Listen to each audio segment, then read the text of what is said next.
merci d'avoir accepté notre invitation. On est vraiment content d'avoir une personne comme vous dans notre podcast. Bon, première expérience de podcast assez unique. Bah, pour commencer, j'aimerais bien que vous fassiez une petite présentation pour que les étudiants et les Insaliens puissent vous connaître et connaître un peu. Ok. Bonjour à tous et merci. Ça fait également plaisir d'être parmi les premières interviewées dans le podcast ACMI, l'INSA.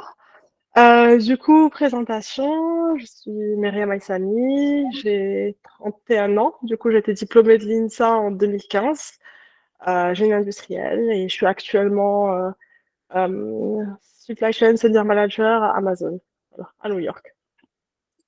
Ok, parfait. Et, D'abord, on aimerait bien commencer par, par le lycée.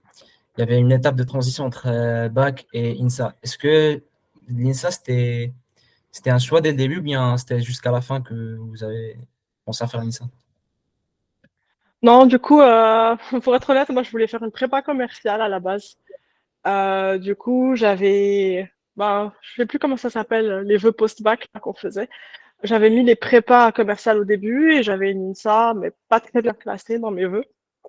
Et j'étais appelée pour les entretiens. À l'époque, ils se déplaçaient à Casa. Je sais pas si ça se fait encore aujourd'hui. Et ils faisaient des interviews à certains élèves qui avaient été sélectionnés par dossier. Et on leur présentait un petit peu l'INSA, les débouchés, et on avait des entretiens avec des anciens élèves, je crois, un psy, un prof, je me rappelle plus trop.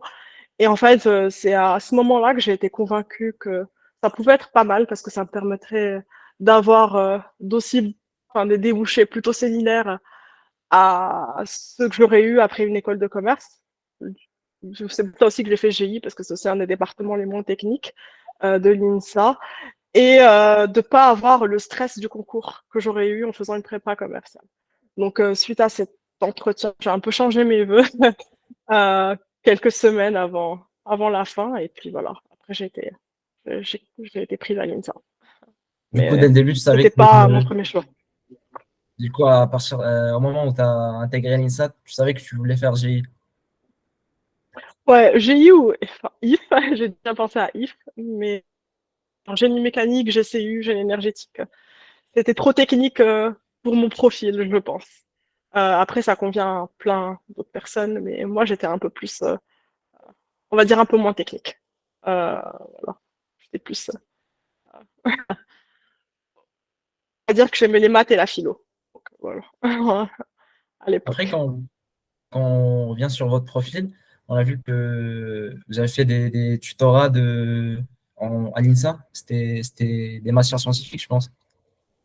Vous avez trouvé comment Oui, l'expérience c'était un, de faire des tutorats à l'INSA? non, c'était très bien. Enfin, du coup, je m'en sortais bien à l'INSA, même au premier cycle, globalement. Donc, en fait, j'avais fait du tutorat passerelle. Je sais pas si ça existe encore à l'INSA. C'est lorsque... Ouais, c'est exactement ça. Donc, en fait, c'est l'INSA qui te le propose. Une fois que tu as... On te contacte, on te dit, ouais, on a vu que tu avais des notes pas mal. Est-ce que tu as envie d'aider des gens en première, deuxième année qui galèrent un peu? Et du coup, j'ai trouvé l'expérience vraiment top parce que, en vrai, c'est encore frais dans ta tête parce que tu as fait ça l'année dernière ou l'année d'avant. Et tu permets à quelqu'un qui a enfin, un peu plus de difficulté à continuer le parcours. Je sais que la première année, elle est assez sélective, qui sont virés et tout, donc ça permet un peu de leur donner un petit coup de main. Et en plus, ça t'apprend aussi beaucoup. Enfin, moi, ça m'a beaucoup appris. Je n'étais pas quelqu'un de très pédagogue ou très patiente forcément. Et du coup, ça t'apprend déjà, t'adapter à ton interlocuteur, savoir ce qu'il comprend, ce qu'il comprend pas, où est son point faible, quel est son point fort, et expliquer la leçon du bon angle, on va dire. Donc, c'était plutôt enrichissant et ça m'a appris personnellement. J'espère pouvoir avoir pu aider ces élèves-là également, du coup, dans leurs 2 premières années à l'INSA. Mais j'ai fait ça, je pense, juste... Ouais, j'ai fait ça pendant 2 ans. 1 an et demi, 2 ans. Ça, je me rappelle plus trop. Parce que ça remonte à plus de 10 ans, je crois. Ouais, mais ouais, j'ai fait ça quelques... Après, je pense qu'il y avait une expérience à Malte. C'était aussi proposé par l'INSA ou bien c'était une activité personnelle que vous avez effectuée? en fait, qui nous demandait de faire un stage linguistique euh, juste après la troisième année de l'INSA. Enfin, du coup, on devait aller passer 2, 3 mois dans un pays anglophone. Du coup, j'ai été animatrice dans une école d'anglais à Malte. Donc, c'était assez sympa. Je sais pas si on a beaucoup parlé anglais, mais on s'est bien amusé. J'étais partie avec une amie de génie industriel aussi, et l'expérience était assez enrichissante. Mais voilà, c'était dans le cadre de l'INSA aussi. Après, en troisième année, je pense, il y avait bah, souvent les gens qui font GI et même d'autres départements. Il y a des associations comme Ethique et Forum. Et du coup, il y a des gens qui ont des doutes à choisir. Soit ils disent je vais faire éthique, ou bien sinon je vais faire forum. Comment je vais choisir l'une des deux? Ils font pas la même chose, mais il y a pas mal de similitudes dans des deux assos. Du coup, je pense que vous avez fait éthique et j'aimerais bien savoir votre choix, pourquoi c'était éthique et qu'est-ce que cette expérience vous a apporté. Moi, j'ai commencé éthique en première année à l'INSA, c'est-à-dire que j'ai commencé à peu près quand j'ai Ah intégré oui, c'était l'INSA. la première année. Ouais. Et du coup, j'ai fait ça quasiment presque tout, tout, toute ma scolarité à l'INSA en France, parce qu'après j'ai fait des échanges, des stages, etc. Mais à chaque fois que j'étais à Lyon, j'étais à éthique. Et j'ai choisi éthique tout simplement parce que moi, j'étais un peu intéressée par le domaine du conseil à l'époque, parce que je suis quelqu'un qui, enfin, déjà, je ne sais pas trop ce que c'était le conseil dont on parlait, donc c'était un peu abstrait pour moi. J'avais l'impression que se positionner comme étant le truc le plus proche du monde du conseil quand on est étudiant. Donc, je me disais que ça me permettrait de savoir, de découvrir un petit peu et de savoir si j'aimais ça ou pas. Ensuite, j'avais l'impression que ça allait m'apprendre un peu le monde de l'entreprise. Genre, quand tu es à éthique, c'est une junior entreprise, du coup, tu travailles comme si c'était une entreprise versus Forum, je pense. Enfin, je connais pas très bien Forum parce que je n'ai pas été. Je ne m'étais même pas trop renseignée. J'ai des amis qui étaient à Forum, mais j'ai jamais pensé à rejoindre la. Où je pense que tu contactes des entreprises pour organiser un événement et Oui, voilà. Et les étudiants peuvent postuler à des stages ou des postes dans cet événement-là. Alors que éthique, tu as vraiment des missions avec les clients. Enfin, je sais pas si les gens savent tous ce que c'est éthique, mais la junior entreprise, en gros, c'est un conseil d'administration et des chargés d'affaires qui sont des éthiciens, donc les gens de l'INSA, qui vont embaucher des intervenants qui sont d'autres INSAiens, du coup, qui appartiennent des départements, pour intervenir auprès de clients pour des réelles missions, genre monter un site internet ou alors faire un bilan carbone ou n'importe quoi. Donc, je pense que c'est super proche de ce qu'on peut faire enfin, dans la démarche dans le monde du conseil, dans le sens où tu es dans un cabinet de conseil, tu es consultant, on contacte le cabinet, il y a un besoin client, tu dois essayer de le comprendre, le définir, faire le cahier de charge, ensuite tu interviens, tu fais la mission, tu rends des livrables. Donc c'est beaucoup plus monde entreprise que forum, à mon avis. Après, encore une fois, j'ai pas fait forum, donc peut-être que j'ai un avis biaisé, mais l'idée que j'ai du forum.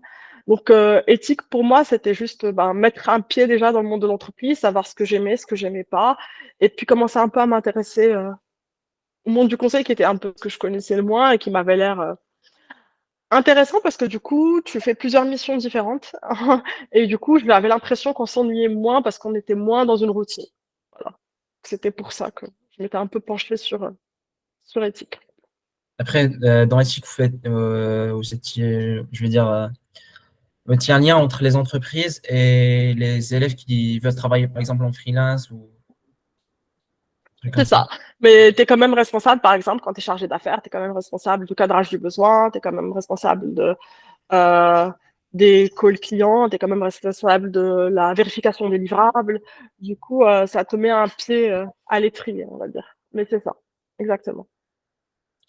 Et après ça, il y avait des stages, bah, le stage que vous avez effectué chez Wavestone en tant que consultant. Comment vous trouvez cette expérience et aussi le consulting, comment vous le voyez? Ok. Du coup, en fait, j'ai eu 3 expériences dans le conseil. Je vais essayer de répondre un peu en groupé parce que du coup, j'ai fait 3 boîtes de conseil. J'ai fait un premier stage chez Wavestone, un deuxième stage qui était mon stage de fin d'études chez Accenture et puis j'ai fait mon premier CDI chez eux. Et après, mon deuxième boulot, c'était chez Argon Consulting. Donc, j'ai fait 3 cabinets de conseil différents. Donc, globalement, le conseil, je pense que c'est hyper formateur, euh, quel que soit le cabinet, dans le sens où en très peu de temps, on apprend à être face à des clients. Du coup, on apprend à bien parler, bien envoyer des mails, même si ça peut sembler enfin simple ce que je dis, mais il y a des règles. Bien parler à un client, bien présenter son besoin, son travail, euh, lead, enfin, avoir le lead sur un meeting, sur une réunion, euh, faire des decks, des PPT hyper bien construits, enfin, dans les règles du conseil. Donc déjà, ça, c'est hyper formateur pour la suite de ta carrière parce que plus tu es amené à évoluer, plus tu es amené à parler à des gens qui sont haut placés dans l'entreprise, du top management. Et si tu as déjà dans tes bagages euh, enfin des abilities, je répète, des compétences, voilà, des compétences dans la communication, que ça soit verbale ou écrite, qui sont maîtrisées, c'est un gros plus pour pouvoir délivrer tes messages et avoir de la crédibilité auprès de ces gens-là. Donc là, le conseil, ça fait beaucoup sur la forme. Ensuite, sur le fond, je dirais que ça dépend des cabinets. Il y a certains cabinets où je veux dire que les missions sont euh, intéressantes, mais ils se positionnent. Enfin, après, je vais parler de mon expérience personnelle, mais par exemple, les cabinets plutôt IT, type Wavestone ou Accenture, on fait pas mal de cahier des charges d'un outil, ensuite mise en place de l'outil. Après, on fait de la MOA, ça veut dire de l'assistance à la maîtrise d'ouvrage, où tu accompagnes le client dans ses tests, ces trucs comme ça, qui sont des missions qui sont intéressantes, qui t'apprennent la forme, mais je pense que dans le fond, tu apprends. Euh, Moi, j'ai trouvé personnellement apprendre un peu moins que lorsque j'étais chez Argon Consulting, qui est un cabinet spécialisé en supply chain, qui est dans les top cabinets français, où j'ai eu plusieurs missions différentes sur des problématiques qui sont vraiment stratégiques chez des clientes dans le domaine de la supply end-to-end. Donc, ça soit définir avec eux la stratégie d'achat ou alors optimiser leur stock ou alors, enfin bref. Donc, c'est sur des sujets un petit peu plus pointus et c'est des missions plus courtes et du coup, tu apprends sur le fond en plus de la forme réellement.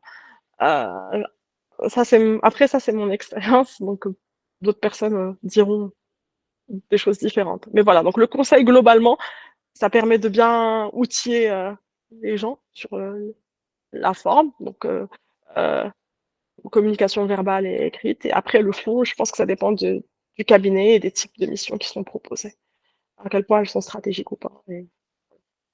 Et puis le fond, je sais pas parce que moi je commence GI cette année, du coup j'ai pas trop d'idées sur le département, mais je sais pas, est-ce que ils forment à faire le consulting ou bien ça s'acquiert dans les entreprises et dans les stages?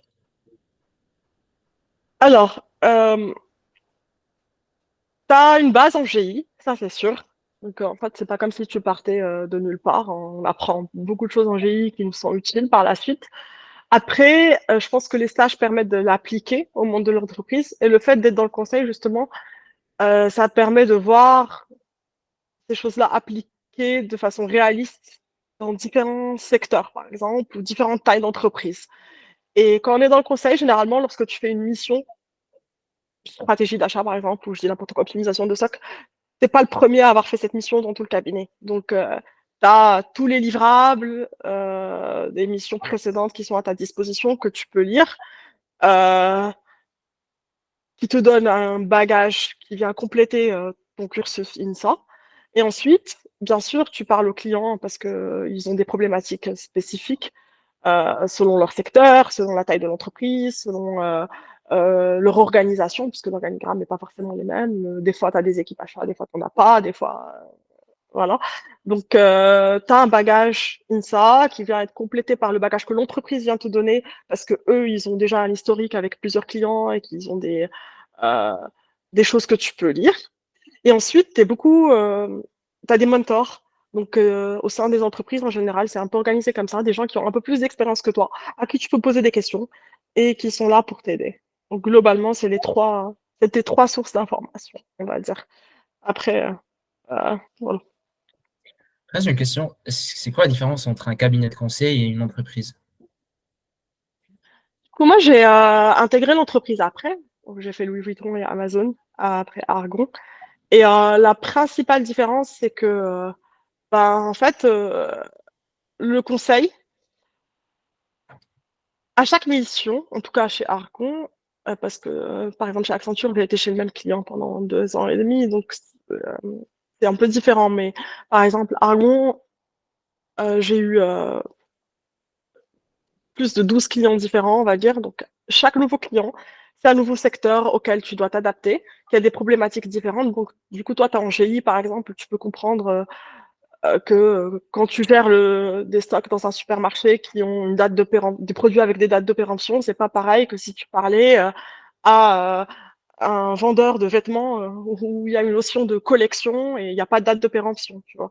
Donc, la différence, c'est que dans le conseil, à chaque fois que tu as un nouveau client, ben, il y a toute cette nouvelle spécificité-là auquel toi, tu dois t'adapter et tu dois monter en compétence dessus pour pouvoir leur proposer des solutions, ou un outil ou des processus qui soient vraiment personnalisés et qui leur correspondent. Alors que était en mode projet. En gros, ils ont un besoin clair, ils te le définissent, et toi, à la fin de ta mission, tu es censé avoir répondu à leurs besoins, tu leur donnes ton livrable, bim, c'est fini. Quand tu es quand tu en entreprise, donc la première différence, c'est que la montée en compétence, tu l'as fait qu'une fois. Parce qu'a priori, quand tu es dans une entreprise, elle va pas du jour au lendemain décider d'arrêter de faire des pantalons, de commencer à faire des médicaments. Donc en gros, on- les spécificités de ton entreprise, tu as à les connaître qu'une seule fois, tu as une montée en compétence à faire qu'une fois au moment où tu intègres l'entreprise. Ensuite, t'es pas en mode projet avec une problématique à résoudre et ensuite tu donnes un livrable et c'est fini. Tu es plus à cheval entre l'opération, enfin, tu as pas mal d'opérationnel parce que du coup, tu as le day-to-day aussi euh, qui doit marcher en fait, parce que par exemple, tu as des magasins, ces magasins ils doivent être remplis, tu dois avoir des produits pour tes clients et ça c'est toi qui dois faire en sorte tous les jours qu'il n'y ait pas de problème et que tes prévisions soient bonnes, que tes entrepôts fonctionnent comme il faut, qu'ils sont pas sursaturés, machin. Et ça, t'as pas ça des dimensions dans le conseil. En fait, le conseil, tu fais que le mode projet et tout l'opérationnel, t'as pas à t'en soucier. Alors que quand tu es dans l'entreprise, tu as ce volet opérationnel et en plus de ça, tu as un volet projet, amélioration continue. En gros, si tu vois qu'il y a des pistes d'amélioration dans un des process ou que tu veux mettre en place un nouvel outil ou un truc comme ça, tu peux travailler euh, avec des consultants ou juste en interne pour mettre en place ce truc-là. Donc, voilà les deux grosses différences pour moi. C'est la montée en compétence dans le conseil et le fait que tu es juste en mode projet versus projet plus opérationnel, plus ou moins. Juste une minute, l'ordi va se décharger. Juste le brancher.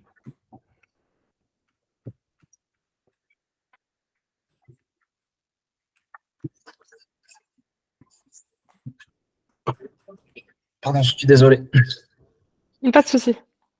Euh, Après, selon vous, est-ce que pour un élève ingénieur, est-ce que c'est un jeune diplômé, est-ce que c'est mieux de commencer dans un cabinet de conseil ou bien dans une entreprise?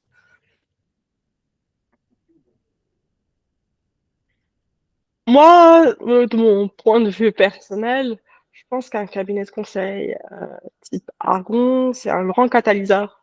Euh, Parce que du coup, en très peu de temps, tu vois beaucoup plus de secteurs et beaucoup plus de sujets que si tu étais en entreprise. Genre, j'ai fait plus de 12 clients différents dans plusieurs secteurs différents, plusieurs tailles différentes et plusieurs problématiques qui touchent de l'achat à la production, à la gestion du stock, en général, quand tu commences dans l'entreprise, tu as un secteur, du coup, et tu as un poste particulier avec une fiche de poste particulière. Par exemple, tu seras prévisionniste et du coup, tu vas faire que ça tant que tu as ce poste-là. Donc, je pense que le conseil, ça permet de voir un panel un peu plus large. Pour quelqu'un d'indécis et qui s'ennuie, entre guillemets, comme moi, je pense que c'est bien. C'était bien parce que ça m'a permis de savoir, d'apprendre plein de choses d'un coup et ensuite de savoir ce que j'aimais le plus et ensuite de le faire. Après, pour quelqu'un qui a enfin, parce que le conseil type Argon, c'est aussi du travail. Donc, pour quelqu'un qui n'est pas prêt à travailler beaucoup d'heures et se challenger pour monter en compétence à chaque nouvelle mission et tout. Je pense que c'est bien, c'est tout aussi bien de commencer dans l'opérationnel aussi et de maîtriser d'abord son propre, enfin, sa propre fiche de poste et de monter progressivement. Genre, ça n'empêche pas non plus d'augmenter dans la carrière. Mais après, ça dépend des personnalités de chacun. Moi, si c'était à refaire, j'aurais commencé par le conseil parce que Mm. je pense que ça m'a appris plus en peu de temps et voilà. Mais du coup, si je comprends bien, c'est-à-dire que si au niveau de l'innovation et de l'évolution de la carrière, c'est mieux de commencer dans un cabinet de conseil. À mon avis. Après, quand vous voyez l'avenir du conseil, surtout avec l'évolution de la technologie, tout ce qu'il y a actuellement. Bah, je pense que les cabinets de conseil, ils essaient un peu de tirer leur épingle du jeu. J'avais l'impression qu'ils essayaient de s'adapter en offrant de nouveaux volets. Je vois tous les cabinets de conseil qui essaient d'avoir une branche un peu digitale, où ils proposent des volets où ils accompagnent leurs clients à la mise en place de l'IoT, études d'opportunités blockchain pour la traçabilité de leur supply, par exemple, ou des choses comme ça. Donc j'ai l'impression que les cabinets aujourd'hui, ils ont conscience de cet enjeu et qu'ils arrivent un peu à s'adapter au fur et à mesure pour faire en sorte que ils aient une valeur ajoutée, en plus que enfin, en plus que la technologie. En gros, c'est qu'ils vont accompagner les clients à utiliser la technologie au mieux, et ce sera un outil comme il y a eu d'autres outils dans le passé euh, qui ont, enfin, qui ont été amenés à mettre en place chez des clients. Donc, je pense que les cabinets de conseil ont encore leur place et qu'ils ont un rôle encore plus important à jouer parce que je pense que les consultants, des fois, ils ont peut-être, comme vu qu'ils n'ont pas d'opérationnel, ils ont peut-être un peu plus le temps de se former de façon un peu plus pointue sur des nouveaux trucs qui arrivent, je sais pas, ChatGPT, machin, et de voir ensuite comment l'adapter à plusieurs secteurs et ensuite de venir accompagner des clients qui seraient intéressés enfin, sur ces outils-là. Je sais pas si ça répond à ta question, mais. Oui. Et si on revient sur votre carrière et les emplois que vous avez effectués, si on commence par la France. Bah, d'après ce que j'ai remarqué, je pense qu'il y avait premier emploi, c'était 2 ans et quelques, deuxième emploi aussi, c'était 2 ans et demi ou 2 ans et quelques. Est-ce que, parce que si on voit sur la majorité des personnes, ils disent qu'ils changent d'emploi parce qu'au bout d'un moment, ça entre dans la monotonie, il y a plus de nouvelles choses qu'il acquiert. Donc, je sais pas si c'était le même cas pour vous ou non. Alors, ça dépend. Mon premier emploi, oui. Accenture, oui. J'avais fait les 2 ans et demi chez le même client. Donc, je commençais un petit peu à. Voilà, ça devenait être monotone pour moi. Donc, je suis partie dans un cabinet qui proposait plus de missions courtes et qui était plus ciblé en supply, Argon. Et là, pour le coup, ça correspondait à ce que je voulais. Et donc, j'ai quitté le cabinet, pas parce que c'était monotone ou que je m'ennuyais, j'étais encore très bien. Et j'ai quitté le cabinet parce qu'avec mon mari, on a décidé d'aller vivre à l'étranger. Donc, c'était pour cause de déménagement. Donc, j'ai quitté Paris, je suis allée à New York. Ils n'ont pas de bureau à New York. C'est la seule raison pour laquelle j'avais quitté le cabinet à ce moment-là, mais j'aurais pu rester plus longtemps si j'étais restée en France. Voilà. Et, Donc, ça dépend. Et après, c'est vrai que arrivé à New York, j'ai fait 2 ans et quelques chez Louis Vuitton. Euh, et ensuite, j'ai changé, mais parce que c'est Amazon qui m'a contacté. Euh, et je m'étais juste dit que Louis Vuitton, c'était une très bonne boîte, mais ça restait une boîte française avec euh, les codes français que je connaissais déjà et j'habitais à New York. Donc, je m'étais dit que c'était peut-être une opportunité d'avoir l'expérience américaine à 100%. Donc, c'est pour ça que j'ai quitté, j'ai quitté Louis Vuitton, plus ou moins. euh, du coup, si j'ai bien compris, ça veut dire que partir aux États-Unis, c'était pas un objectif avant. Non, on voulait aller à l'étranger, mais ça faisait un moment qu'on en parlait et on savait pas dans quel pays on allait. Et ensuite, on a décidé d'aller à New York parce que la boîte de mon mari a un bureau à New York. Donc, on a demandé s'ils voulaient bien nous transférer et lorsqu'ils ont accepté, on a fait le move. Voilà. Donc, Et j'ai jamais eu rêvé d'habiter à New York, non. Ça aurait pu être je sais pas, l'Espagne ou l'Argentine, ça aurait été la même chose. Donc, c'est vraiment parce que c'était facile, parce que mon mari avait un bureau à New York déjà. Et du coup, au niveau de travail, est-ce qu'il y avait beaucoup de différences par rapport à la France ou bien c'était à peu près la même chose? Oui, oui, c'est à peu près la même chose, mais encore une fois, le maths français, c'est assez, ouais, euh, c'est assez français. Donc, j'avais l'impression que c'était assez similaire. Après, la seule différence, c'était que j'étais plus dans le conseil. Donc, j'étais en entreprise. Donc, j'avais le volet opérationnel aussi. Donc, ça, je pense que j'ai plus vu en différence conseil-entreprise qu'une différence culturelle. Et Amazon, je vois plus la différence. Apparemment, Amazon, c'est différent de tout, de ce que disent même les Américains qui sont avec moi dans l'entreprise. Donc, Amazon, ils ont une culture à part et des processus à part. Donc, je sais pas. Je sais pas répondre à ta question. Mhm.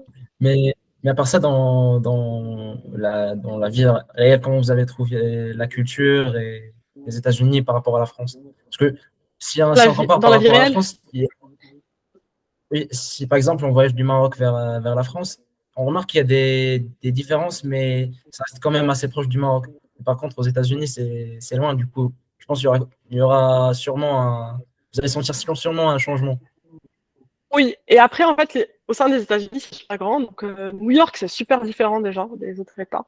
Donc, je vais parler que de New York, parce que les autres États, encore, c'est totalement autre chose. Genre, si on va au Texas, c'est totalement autre chose. Donc, New York, moi, je trouve que on se sent très vite new-yorkais. C'est une ville dans laquelle les gens viennent de partout dans le monde. Donc, autour de toi, tu as des gens qui viennent d'Amérique latine, du Maroc, de France, de Chine, d'Inde. Donc, tu sens que tout le monde est pareil. Donc, il y a autant d'Américains que d'étrangers. Donc, tu sens que tout le monde est new-yorkais. Donc, ça, c'est hyper cool. C'est une ville hyper cosmopolite. Et dans les boîtes, ça se voit aussi. C'est hyper cosmopolite et hyper ouvert. Euh, Ça, c'est le premier point que j'adore. Le deuxième point qui est plus propre aux Américains et qui je pense, a le plus, voilà. Ils sont beaucoup trop optimistes. Maintenant, quand je reviens en France, j'ai l'impression que tout le monde se plaint tout le temps. Les Américains, ils sont tout le temps contents. Tout est great, tout est amazing. Euh, alors qu'en France, tout est pas mal, tu vois. Donc, t'as l'impression voilà, ici, c'est ultra optimiste et en France, c'est un peu normal, pessimiste. Voilà, on n'est jamais hyper content. Donc ça se voit. Et même au niveau du taf, du boulot à Amazon, quand tu fais normal ton boulot, on te dit great. Si on te dit good, ça veut dire que c'est pas très bien ce que tu as fait. Donc, voilà, il faut s'adapter. Et voilà. Et à part ça, enfin, les gens, ils font beaucoup de small talk. Donc, tu dois être prêt à parler à tout le monde dans les magasins, dans les trottoirs, les voisins, les machins. Ils te disent tous comment ça va, machin. T'as l'impression que t'es ami avec tout le monde, mais en fait, c'est juste leur façon d'être poli. Euh, voilà, c'est les grandes différences. Mais et les trucs que j'aime bien. Et puis, on aime bien la qualité de vie ici, donc on y est resté, et on va y rester. Donc, expérience positive. Et est-ce que vous comptez revenir au Maroc après ou non? Euh, Seul l'avenir nous le dira, je sais pas. À court terme, non. À court terme, on se voit rester à New York. Mais après, j'ai mes parents qui sont encore au Maroc, donc forcément, j'ai encore une attache là-bas. Mon mari est français, il a sa famille en France. Donc on a une attache en France aussi, mais donc on essaie de rentrer un peu dans les deux pays. Mais voilà, oui, j'ai toujours mon attache au Maroc, qui sont mes parents, donc forcément, à un moment donné, il va falloir se réunir. Euh, mais j'ai pas encore de date fixe, ni d'année fixe. Et par rapport à la rémunération, si on compare la France avec les États-Unis, je trouvais qu'il y a une grande différence ou bien c'est pas, ça varie pas trop. Si, en gros, je pense que tu gagnes à peu près deux fois le salaire que si tu gagnes en France. Par contre, le niveau de vie est beaucoup plus cher. Donc, en termes de ta vie de tous les jours, tu vois pas la différence. Parce que, par exemple, j'ai pris café au lait ce matin dans le café à côté, en bas de chez moi, ça m'a coûté 7 $. Donc, je sais pas combien ça coûte à Paris. Mais, en gros, oui, les chiffres, ils ont l'air beaucoup plus grands, mais la vie, elle est plus chère aussi. Donc, les loyers, les courses, tout ça. Après, ce qui te reste en termes d'économie, ben, que tu n'utilises pas forcément, ça vaut plus. Parce que quand tu voyages, tu as l'impression que tous les autres pays, ça coûte moins cher. Les vols, tu as l'impression que ça coûte moins cher. Le Maroc, tu as l'impression que ça coûte pas cher. Donc, c'est pour ça. En gros, dans ta vie de tous les jours, enfin, la première fois quand tu viens de France et qu'on te voit là, qu'on te propose, tu as l'impression que c'est génial. Mais en fait, quand tu vis tous les jours à New York, tu vois pas la différence. C'est plus la partie économie et voyage où tu vois un peu la différence. Et j'ai une question que je voulais poser avant. C'était par rapport aux emplois. Est-ce que, au début, je pense même après le stage de fin d'études, ça permet un peu de s'immerser un peu dans le mode d'emploi. Mais est-ce que, quand on commence le travail, est-ce qu'on est censé sûrement savoir tout faire ou bien il y a une période où il y a l'aide des autres collègues et tout qui te permet de petit à petit d'avoir plus de connaissances et savoir gérer le travail tout seul. Non, il y a toujours de l'aide, surtout quand tu commences, genre quand tu es stagiaire, quand tu es junior, tu es hyper suivi. Tu as normalement un parrain ou une marraine, puis tu as un senior ou un manager qui te chapeaute, qui te donne exactement euh, les consignes pour ce qu'il faut faire. Et en gros, il te suit dans tes tâches, il te donne du matériel pour que tu montes en compétences, que ce soit des formations en interne ou alors comme je dis, des livrables d'autres missions, des trucs comme ça. Ou alors tu es formé par un autre collègue, si c'est pas d'entreprise, que tu rentres en opérationnel, quand tu arrives, c'est quelqu'un qui avait le même poste que toi, qui te fait une formation sur les outils, sur les trucs que tu fais. Et ensuite, tu apprends un peu sur le temps. Euh, et après, Et après, enfin, et après- on te dit jamais des points et t'as tout fait en GI, c'est bon, tu vas savoir te débrouiller. Ça arrive pas. T'inquiète pas. Il y a toujours, il y a toujours quelqu'un pour t'aider. et après, ce qu'ils proposent, parce que je vois que certaines entreprises proposent à leurs employés de faire certaines formations. Est-ce que souvent c'est la majorité des entreprises ou bien juste il y en a quelques entreprises qui permettent d'avoir. Je crois que de toute façon, toutes les entreprises sont obligées en France, même s'ils ne proposent pas de formation, si toi tu as envie de faire une formation, je crois qu'ils sont obligés d'accepter. Je crois qu'il y a un truc comme ça en France. Après, je ne me rappelle plus exactement des détails, mais il y a un truc du genre. Euh, ou si tu es intéressé pour faire une formation longue ou une formation supply, ils sont censés t'aider, je crois, financièrement et te dégager du temps. Enfin, je me rappelle plus. Peut-être que je dis n'importe quoi, donc il faudra checker. Ensuite, normalement, la majorité des entreprises, oui, font des formations, que ça soit euh, dans le conseil ou en interne. Donc, en interne, ça peut être des formations sur des outils spécifiques à la boîte, qui peuvent être des outils que tu peux utiliser partout ailleurs, par exemple SAP ou un truc comme ça. Ou alors, je sais que Argon, par exemple, j'ai proposé des formations Greenbelt, enfin, Sigma, comme ça, qui peuvent être utiles aussi. Après,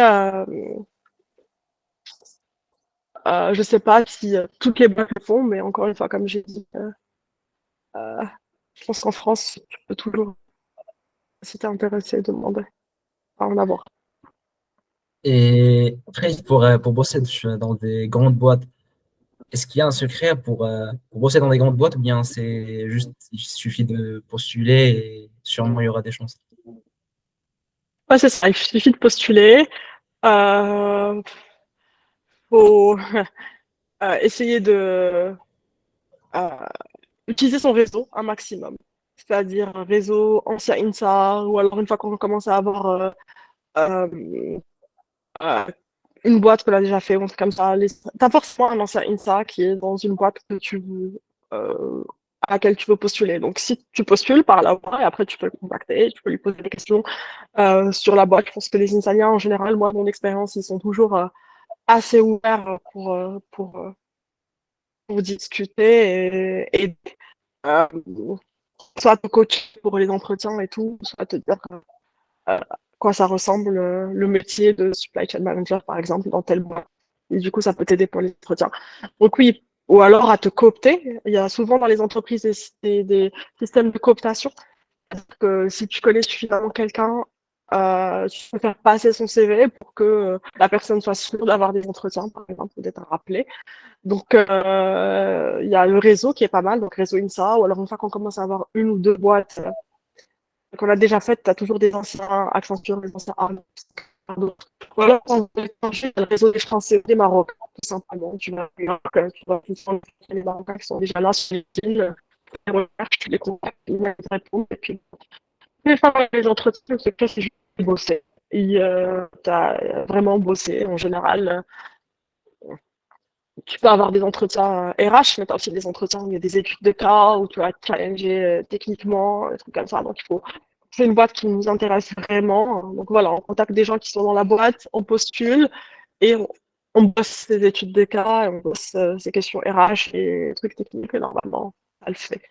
Euh, voilà, c'est trois choses à faire. Et si vous avez des conseils à donner aux étudiants qui sont en GI spécifiquement et pour les étudiants qui sont à l'INSA en général. Ben, d'abord, profiter. Les années d'études, c'est des super années. En gros, moi, je garde des très bons souvenirs de mes années à l'INSA. C'est hyper cool. Vous avez la chance d'être dans une des meilleures écoles de France. Enfin, pas en termes de formation et en termes associatifs. Genre, on ne se rend pas compte de la chance qu'on a, mais voilà, genre, tout, genre, éthique, sport, théâtre, ça, enfin, bref, c'est vraiment riche. Donc, éclatez-vous et profitez un maximum. Parce que ces années ne reviendront pas. Ensuite, deux, stressez pas trop pour le monde du travail, en vrai, ça va bien se passer. Essayez de vous poser les bonnes questions que vous aimeriez bien faire, euh, et puis enfin, le monde du travail est pas si impressionnant et compliqué qu'il a l'air. Donc, pas trop de soucis à se faire. Ça va bien se passer. Et enfin, vous serez en général dans des grosses boîtes avec plein de gens qui commencent en même temps que vous, donc vous allez vous entraider, vous serez tous dans le même bateau, vous allez apprendre sur le tas, enfin, donc n'ayez pas de crainte, voilà, juste profitez et, euh, et soyez optimistes pour la suite, voilà. D'accord. Et bon, merci beaucoup d'avoir accepté notre invitation. C'était un honneur d'avoir un profil comme vous qui est à l'INSA et là, aux États-Unis. On est vraiment content d'avoir un profil comme Plaisir, vous. Merci beaucoup. plaisir pour moi, et j'espère que j'ai pu répondre aux questions des Insaliens, et voilà, et bon courage à tout le monde, Merci beaucoup. Au revoir. au revoir, au revoir.